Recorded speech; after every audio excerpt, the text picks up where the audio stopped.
830 కోట్లు దోచిపెట్టేలా జగన్ నాటకం. యాక్సిస్ ఎనర్జీతో పీపీఏకి అనుమతించిన ఫలితం. ఏపీఆర్సీ ఆమోదం కోసం 21 పీపీఏలు గతంలో కంటే అధిక ధర చెల్లించేలా ప్రతిపాదన. మార్కెట్తో పోలిస్తే యూనిట్ 73 పైసలు అధికం. 73 పైసలు అధికం. బిడ్డింగ్ లేకుండా పవన విద్యుత్ తీసుకునేలా నిర్ణయం అంటూ క్విట్ ప్రోకో అక్రమాలకు ముఖ్యమంత్రి జగన్ విద్యుత్ రంగానికి వర్తింపజేశారు.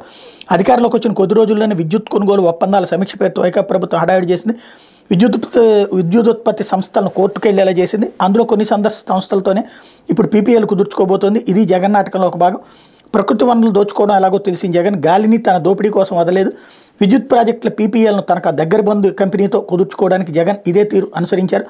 Axis energy ventures India private limited నుంచి విద్యుత్ తీసుకునే ఒప్పందాలు కుదుర్చుకోవడానికి జగన్ ప్రభుత్వం అనుమతించింది. ఈ మేరకు పీపీఏ ప్రతిపాదనకి ఏపీఆర్సీ ఆమోదానికి విద్యుత్ సంస్థలు పంపాయి. అధిక ధరకు విద్యుత్ తీసుకునే పీపీఏ కుదుర్చుకోవడంతో పాటు ఆ సంస్థకు పన్నులు మినహాయింపుల ద్వారా 25 ఏళ్లలో 7,830 కోట్ల భారీ ఆర్థిక ప్రయోజనాన్ని చేకూర్చబోతోంది.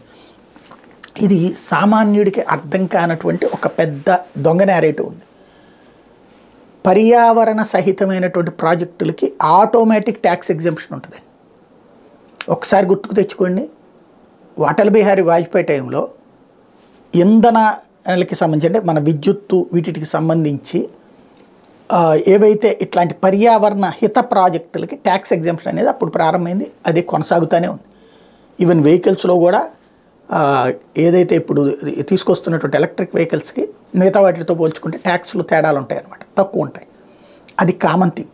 దాన్ని ఓ 25 ఏళ్ల లెక్క కట్టేసి 7,830 కోట్ల రూపాయలు పన్ను. ఇది చూస్తే నేను అనుకున్నది ఏంటంటే ఏమన్నా 7,830 కోట్లు ఆ దగ్గర నుంచి లంచం తీసుకుంటున్నాడేమో అనుకున్నాను. సీన్ కట్ చేస్తే ట్యాక్స్ మినహాయింపించారు. మరి పేరేంటి, కియా. అది 25 ఏళ్ళకి దానికి ఇచ్చినటువంటి ట్యాక్స్ ఎగ్జంప్షన్స్ అయితే కనుక 10,000 కోట్లు 15,000 కోట్లు అవుతుంది కదా. అది చంద్రబాబు కొరిగినట్ట. ఆ సంస్థ ప్రోత్సాహానికి తద్వారా రాష్ట్రంలో ఉపాధి. అదే ఇక్కడ పవన విద్యుత్ ప్రాజెక్టులు వస్తే రాష్ట్రానికి మంచిది కాదనమాట. ఏమి రాస్తాము, ఏమి నేరేట్ చేస్తామో మా ఇష్టం అన్నట్టుంది. అంటే ఇక్కడ ఈ ప్రాజెక్టులు వస్తున్నందుకు ట్యాక్స్ ఎగ్జంప్షన్ ఇస్తే బూతు, అదే అక్కడ ట్యాక్స్ ఎగ్జంప్షన్ ఇస్తే నీతి. అక్కడ వచ్చే ఉద్యోగాలు గ్రేటు, ఇక్కడ వచ్చే ఉద్యోగాలు బూతు. ఏంటో వీళ్ళ జర్నలిజము, వీళ్ళ